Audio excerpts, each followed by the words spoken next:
یونان کے اندر بھی ہے، ملیشیا کے اندر بھی ہے،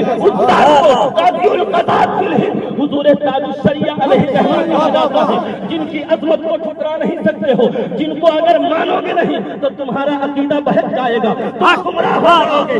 اس دور میں اگر تم یہ کہتے ہو کہ تم اعلیٰ حضرت کو مانتے ہو، اگر یہ کہتے ہو کہ تم اہل سنت میں قائم ہو، اگر تم یہ کہتے ہو کہ تمہارے دلوں کے اندر بزرگوں کی محبت ہے، تو پھر ولی کامل تاج الشریعہ سے محبت ہونی چاہیے، پھر مفتی اعظم سے محبت ہونی چاہیے، پھر اعلیٰ حضرت سے محبت ہونی چاہیے۔ میں تو ببانگ دہل پورے ہندوستان کے اندر کہتا ہوں کہ جس طریقے سے ہندوستانی ہونے کے لیے تمہارے پاس ایک آئی ڈی ہے جسے آدھار کارڈ کہا جاتا ہے، اگر ہم نیپال کے بارڈر پہ جاتے ہیں وہ کہتا ہے آدھار کارڈ دکھا، ہم اگر بدیش جانے کے لیے جاتے ہیں وہ کہتا ہے آدھار کارڈ دکھا، اپنی پہچان بتا، پاسپورٹ تمہارے پاس ہے، ہم کہتے ہیں ہمارے پاس پاسپورٹ ہے، ہمارے پاس آدھار کارڈ ہے۔ لوگ یہ سمجھتے ہیں یہ ہندوستان اگر تمہارا دعویٰ ہے تو پھر تیرے دل میں اعلیٰ حضرت اور تاج الشریعہ کی محبت ہونی چاہیے، یہی تمہاری حقانیت کی دلیل ہے۔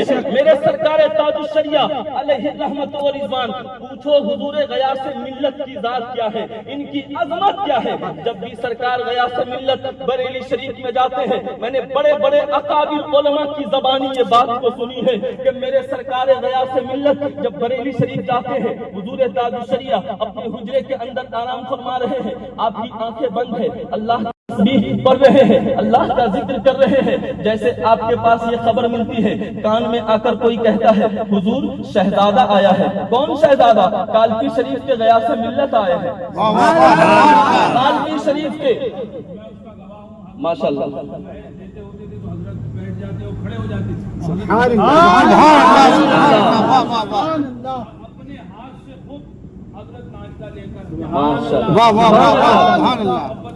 سبحان اللہ۔ تو میں یہی تو کہتا ہوں آپ سے، پھر غیاث ملت کہاں سے لاؤ گے؟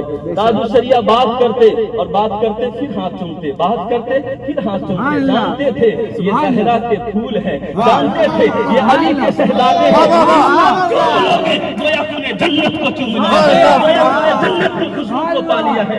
یاد رکھو، نماز زیادہ قیمتی، عبادت سے زیادہ قیمتی، خوب اچھے سے یاد رکھیے، جب تک آپ کے دل میں اہل بیت مصطفیٰ کی محبت نہیں ہوگی، نماز بیکار ہے، عبادت بیکار ہے، تقویٰ بیکار ہے، ذکر بیکار ہے، تمہارے سارے نوافل بیکار ہے۔ اگر کوئی آدمی روزے سے ہے، پوری زندگی اس نے عبادت کی ہے، اب وہ روزے کی حالت میں ہے، اب وہ کعبہ شریف کے پاس پہنچا ہے، کعبے کا طواف کر رہا ہے، مقام ابراہیم کی میں نے زیارت کی ہے، کعبہ شریف کی میں نے زیارت کی ہے، مقام ابراہیم پہ کھڑا ہے، 2 رکعت نماز پڑھنے کے لیے کھڑا ہے، آقا دو جہاں صلی اللہ علیہ وسلم سے صحابہ عرض کرتے یا رسول اللہ، اگر کوئی اتنی عبادت کیا ہو، نماز پہ نماز اس نے پڑھی ہو، روزے کی حالت میں ہو، پوری زندگی اس نے نماز پڑھی ہو، یا رسول اللہ اگر وہ آدمی اس حالت میں مرے کہ وہ کعبے کے پاس تھا، میرے آقا فرماتے ہیں اگر اہل بیت کی محبت اس کے دل میں نہیں، اس کی عبادت بیکار ہے۔ بے شک اہل بیت کی محبت شرط ہے ایمان کے لیے، جنت میں جانے کے لیے۔ یاد رکھو، جنت کے سردار تمہارے باپ دادا نہیں، ان کے باپ دادا ہیں، ان کے باپ دادا ہیں۔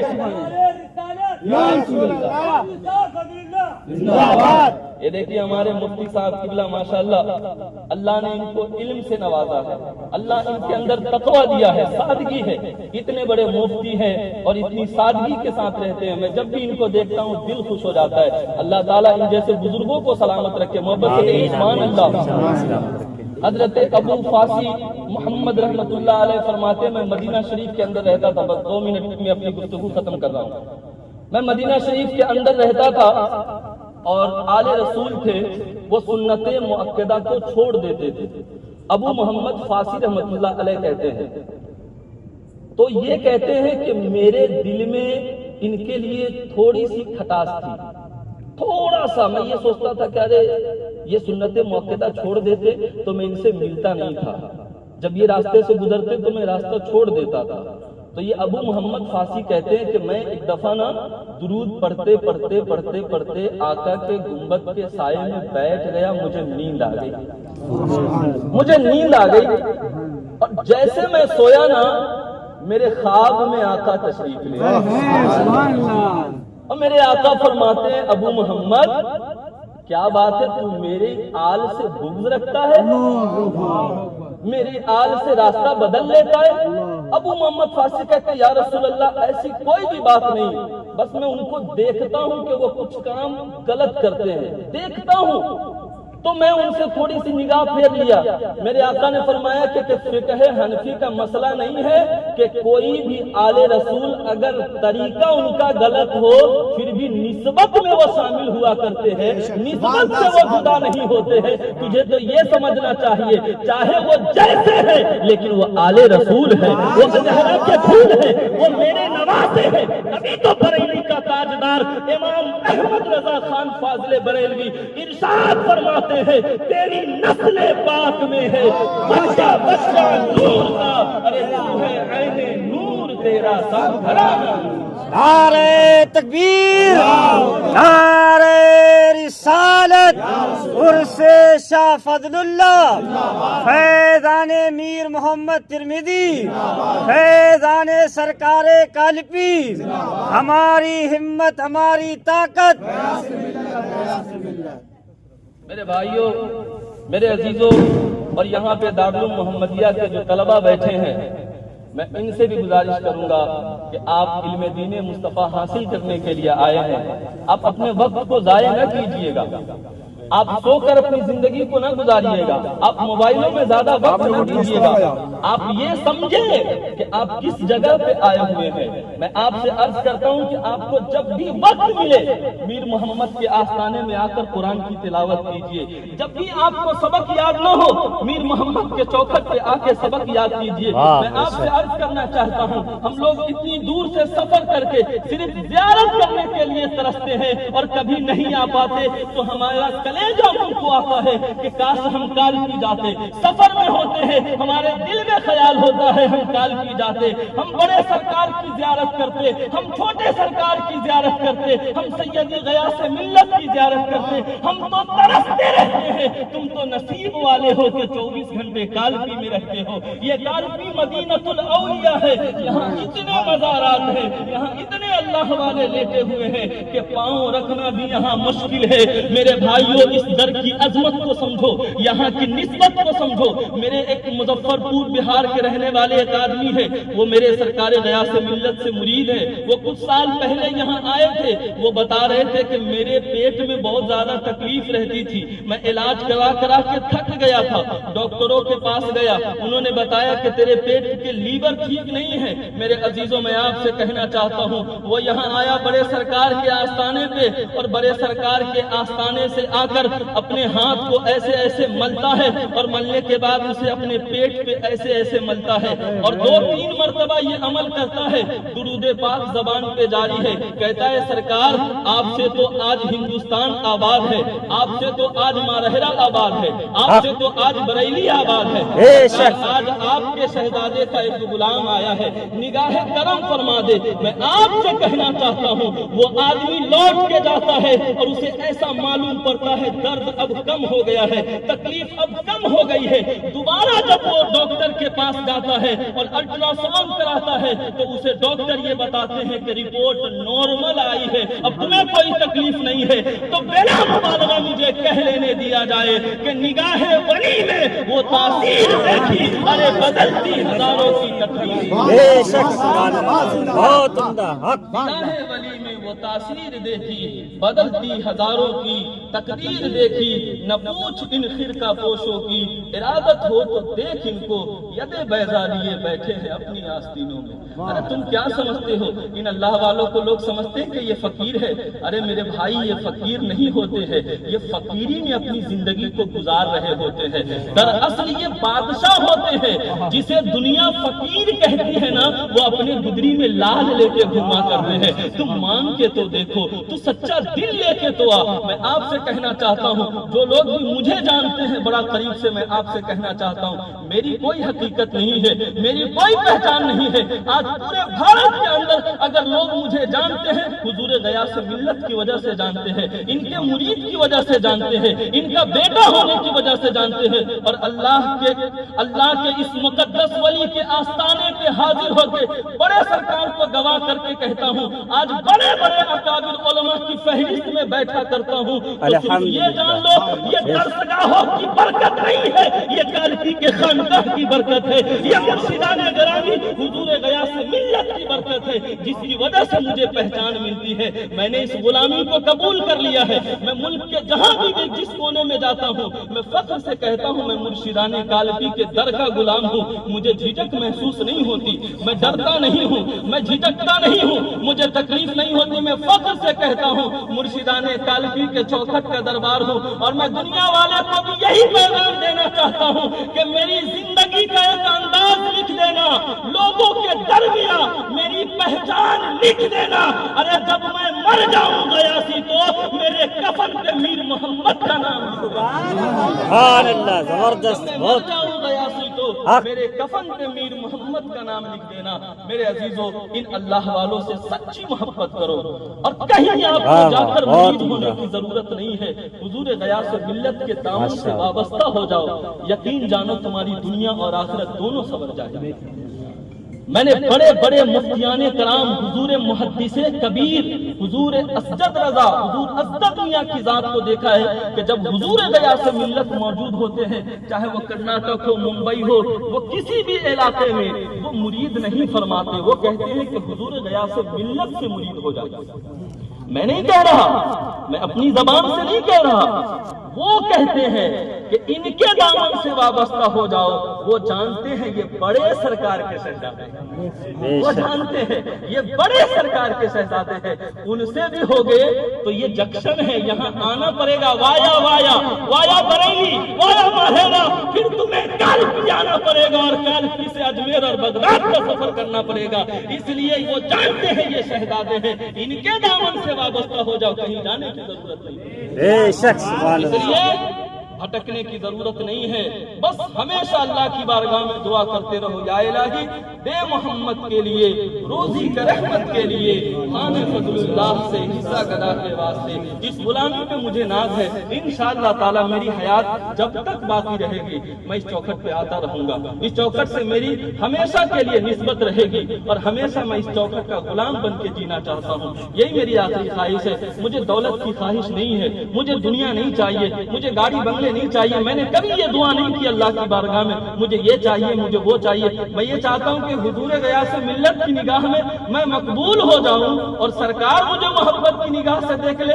مجھ سے بڑا کروڑ پتی کون ہے؟ مجھ سے بڑا دولت مند کون ہے؟ مجھ سے بڑا امیر کون ہے؟ ایک حضرت کے مرید بمبئی میں ہے، وہ فرما رہے تھے آپ نے یہ دیکھا ہے کہ حضور غیاث ملت کالکی میں رہتے ہیں، آپ نے یہ دیکھا ہے کہ ان کے پاس گاڑی ہے، گھر ہے، یہ خانقاہ کے صاحب سجادہ ہے، لیکن آپ نے ان کی روحانیت والے جلوے کو نہیں دیکھا ہے۔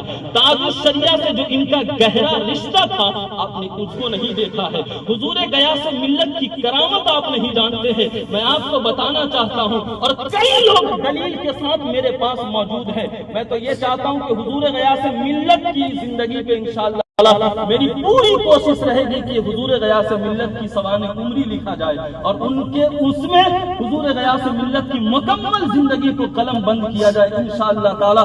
بہت جلد اس مشن پہ میں کام کروں گا، اور ہمارے جتنے بھی حضور غیاث ملت کے خلفاء ہیں میں ان سے خود بھی کہوں گا کہ سرکار کی زندگی پہ ایک مکمل سوانح حیات آنی چاہیے، منظر عام پہ، جسے لوگ ان کی حیثیت کو جانے، ان کی عظمت کو جانے، ان کی سیرت کو پڑھے، ان کے قول کو پڑھے، ان کے فرمان کو پڑھے، ان کی نسبت کو جانے، ان کے باپ داداؤں کو جانے، یہ کالکی کس جگہ کو کہا جاتا ہے، یہ کالکی کتنی عظیم بارگاہ ہے، یہ کس طرح کے لوگ ہیں، ان کی پوری حیات زندگی لوگوں کے سامنے میں عام لفظوں میں بتانا چاہوں گا انشاءاللہ تعالیٰ۔ آپ دعا کیجئے گا، بہت جلد منظر عام پہ لانے کی کوشش کروں گا، یہ میرے دل میں کئی سالوں سے تمنا ہے۔ میں آخری بات عرض کر رہا ہوں، حضور غیاث ملت کی کرامت کہیے سبحان اللہ، اور محبت سے کہیے سبحان اللہ۔ حضور غیاث بمبئی کی ایک مسجد میں اللہ کا ذکر کرا رہے تھے، اللہ کا ذکر کرا رہے تھے، لوگوں کو کہہ رہے تھے کہ اللہ کا ذکر کرو۔ میرے عزیزوں میں آپ سے کہتا ہوں حضور غیاث ملت ممبر شریف پہ جلوہ فرما تھا، اور لائٹیں بند تھی۔ ان میں سے دو آدمیوں نے جو مجھے بات کہی ہے وہ دلیل کے ساتھ میرے پاس موجود ہے، تو وہ ذکر کراتے کراتے کراتے کراتے جب لوگ حضور غیاث ملت کے چہرے پہ اپنی نظر کو ڈال رہے تھے تو کبھی ایسا لگتا تھا غیاث ملت ہے، کبھی ایسا لگتا تھا تاج الشریعہ ہے، کبھی ایسا لگتا تھا کہ سرکار اعلیٰ حضرت بیٹھے ہوئے۔ یہ حضور غیاث ملت کی شان ہے۔ ایسے سینکڑوں کرامات ہے جو حضور غیاث ملت سے ظاہر ہے۔ ایک آدمی بیمار ہے، میری بچی خود بیمار تھی، میں حضور غیاث ملت، ابھی ہمارے یہاں مدرسے کے جلسے میں حضور غیاث ملت گئے تھے 31 جنوری کو، جب میری بچی آئی، حضرت بہت زیادہ تھکے ہوئے تھے، نیند میں تھے، اور حضرت ویسے بھی حضرت کا مزاج تھوڑا سخت ہے۔ میں نے آ کے بتایا حضور یہ میری بیٹی ہے، حضور نے دستے شفقت رکھ دیا۔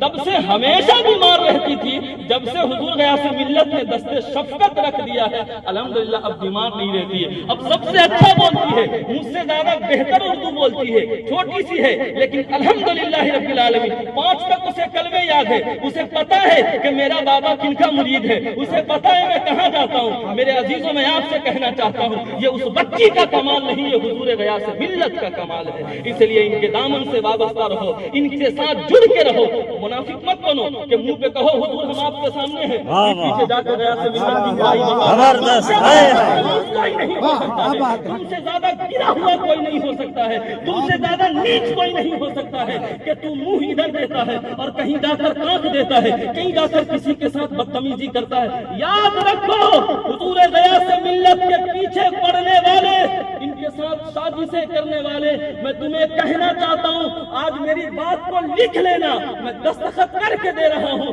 تم غیاث ملت کا کچھ نہیں بگاڑ پاؤ گے، اپنی آخرت کو بگاڑ لو گے، تم خود برباد ہو جاؤ گے، ان کا کچھ نہیں بگاڑو گے۔ کہتے ہو میر محمد سے محبت ہے اور غیاث ملت سے غیاث ملت کی باری آتی تجھے نفرت ہو جاتی ہے۔ یہ تو پھر وہی والی کہاوت ہو گئی کہ گڑ کھاتے ہیں گلگلہ سے پرہیز کرتے ہیں۔ جی بہت عمدہ۔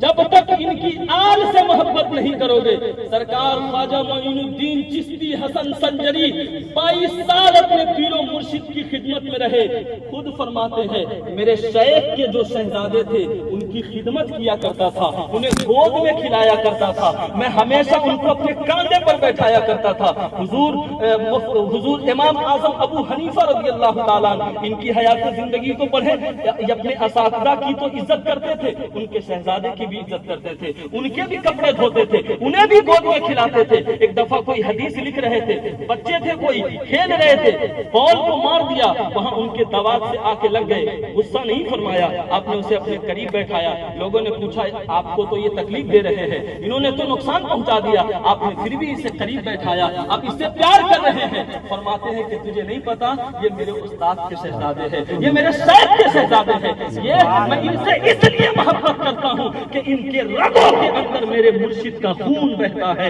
ان کے رگوں کے اندر میرے اساتذہ کا خون بہتا ہے۔ اگر محبت تمہارے دل میں ہے ان سے، میر محمد ترمذی سے، تو پھر یاد رکھو غیاث ملت سے بھی محبت ہونی چاہیے، ان کے شہزادوں سے بھی محبت ہونی چاہیے۔ اگر مگر مت کیجیے، اپنی زبان کو مت کھولیے، قابل بننے کی کوشش مت کیجیے، یہاں کوئی قابل نہیں ہے۔ اپنی زبان کھول کے آپ کیا بتانا چاہتے ہیں، لوگوں کو کیا سمجھانا چاہتے ہیں؟ کچھ نہیں۔ جب آل محمد کی بات آئے، میرے اعلیٰ حضرت سیدی سرکار اعلیٰ حضرت امام احمد رضا خان فاضل بریلوی فرماتے ہیں سادات ہمارے لیے واجب التعظیم ہے، ان کی تعظیم کیا کرو۔ جب تمہیں پتا چل جائے کہ یہ حسبی نسبی سید ہے، پھر ان کے عمل کو مت دیکھا کرو، ان کے طریقے کو مت دیکھا کرو، یہ تمہارے لیے واجب التعظیم ہو جاتے ہیں، ان کا احترام کیا کرو۔ یہ شہزادے ہیں، انہیں اپنے قریب بیٹھایا کرو۔ سرکار محدث اعظم ہند کے چوچوی جب بریلی شریف میں آتے ہیں تو سرکار اعلیٰ حضرت انہیں تخت پہ بیٹھاتے ہیں، خود نیچے بیٹھتے ہیں اور سرکار غوث اعظم کی بارگاہ میں نیاز دلواتے ہیں، اور جب سرکار اعلیٰ حضرت شیرینی تقسیم کر رہے ہوتے ہیں تو کچھ ٹکڑا زمین پہ گر جاتا ہے، تو اپنی زبان مبارک سے صاف کر رہے ہوتے ہیں، تو محدث اعظم ہند کے چوچوی کہتے ہیں امام احمد رضا یہ آپ کیا کر رہے ہیں، آپ کس چیز کو چاٹ رہے ہیں؟ تو اعلیٰ حضرت امام احمد رضا خان فاضل بریلوی کہتے ہیں یہ سرکار غوث اعظم کے نام پہ دلائی ہوئی نیاز ہے جو زمین پہ گر گئی ہے، بریلی کا تاجدار